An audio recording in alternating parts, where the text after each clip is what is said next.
131 antenna locations found. I have had shortness of breath. I have felt so tired, unnecessarily tired and fatigued. And I'm usually a very upbeat person. I have endless energy and everything. But in the last year, I felt tired. And I have a transformer by my bedroom. So obviously, everything you're writing here, everything you're illuminating to the public, the detail, the science of it is true. It's true to the extent that we haven't developed in an environment that has been just permeated with all of these negative frequencies, or these frequencies that I should say that are artificial and that are man-made. And yes, they're having a negative impact on the body. One of my real gurus in terms of writing the book, and you have to understand that I have many books to my credit, but they were all on the topics of detox and diet. Right.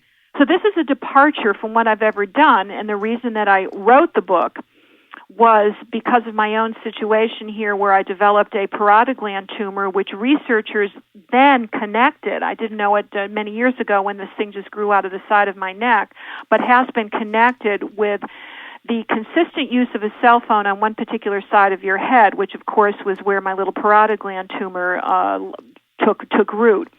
So one of my gurus, who is B. Blake Levitt, she's a New York Times writer and the author of a wonderful book that's detailed in Zapped, all about electromagnetic fields, said something very interesting. And what she said, and I'm going to quote her at this juncture, she said that most living things are fantastically sensitive to vanishingly small EMF exposures, and that living cells, like yours, like mine, interpret exposures as part of their normal cellular activities. So that means that your body is electrical, which is why I have a whole chapter called The Body Electric. Right. Your heart is electric. Your brain is electric. So then when you get interference from these low-level impacts that are out there in the environment, your body just absorbs it as if it were itself, or as part of their own signaling characteristics, and then these particular frequencies start to misdirect cells in a whole bunch of very unusual and very confounding ways. So then we get the misfiring of your neurotransmitters, your brain becomes impacted. There again, it may be leaking in the blood-brain barrier, and more importantly, which I find very, very frightening, is that many scientists have coordinated this effect and have corroborated the connection between constant EMF exposure with environmental toxicity. It's almost as if your cells do a lockdown, so nutrients can't get in, detoxification can't get out, and it's almost like you've been exposed to heavy metals or some sort of toxic chemical.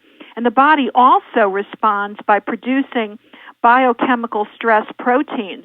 So it's almost like your body was heated with some sort of radiation like your x-rays or your CAT scans, but there has really been no heated effect found. There's a physiological effect, and that's where the problem is. Now, your situation is so common these days with people that suffer from electro-hypersensitivity, but they simply don't know what they're suffering from. They blame it on stress, which is created in some part by the overexposure of these fields. Sure, or aging. Or I'm getting older, exactly. But it's very sensitive, and it's very similar to radio wave sickness that was identified in the 50s by the Soviet Union, former Soviet Union. So people get cardiac problems, there's palpitations, there's lower high blood pressure, and then there also can be an increase in the heart rate. And they have connected that most recently with an interesting study that was published in the European Journal of Oncology, which suggests that cordless phones, now we're not even talking about cell phones here, but cordless phones which transmit pulsed signals that are similar to wireless networks can increase heart rate, nearly doubling it in some cases. So you think about everybody that is going cordless, Kim. I mean, I don't know anybody that has a regular retro phone, with the exception of me right now. Me too. I use a Polycom.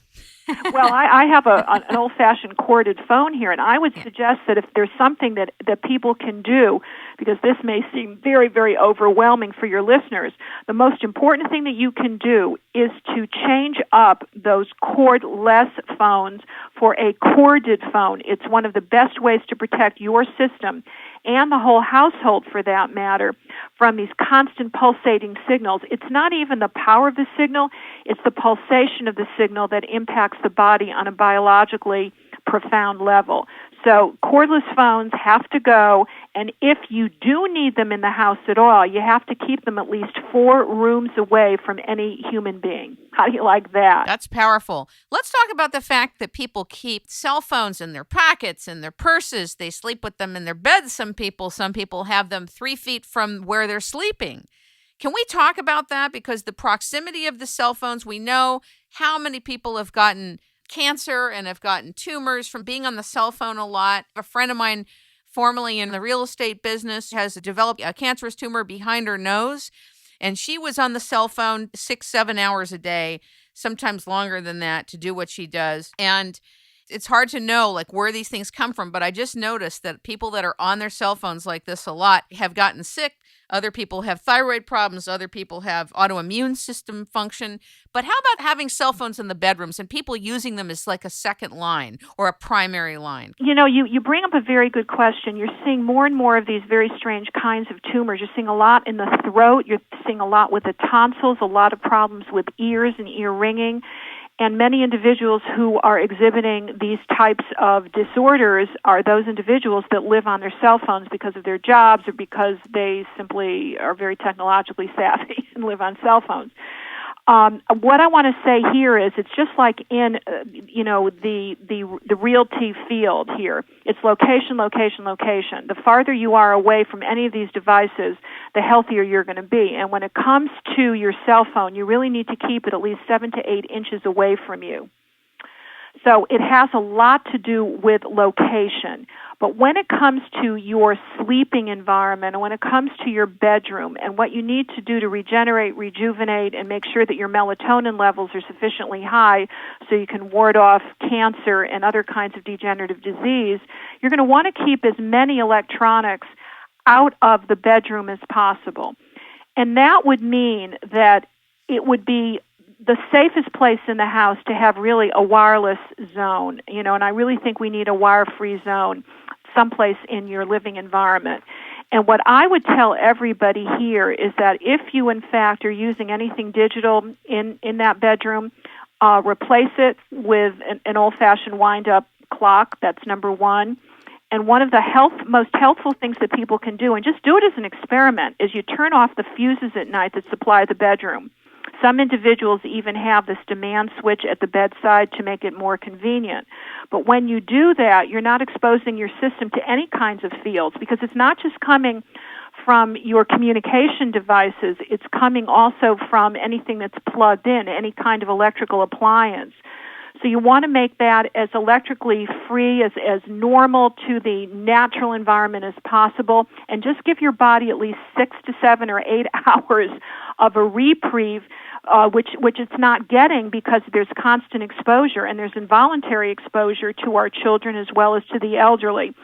What people think at this point is that we've had too much change in too short a time, and that's what's producing the severe stress. We just haven't had the time to adapt to all of these exposures, all of these frequencies that seem to overlap each other, and now there'll be a new layer if smart meters get their way across the country.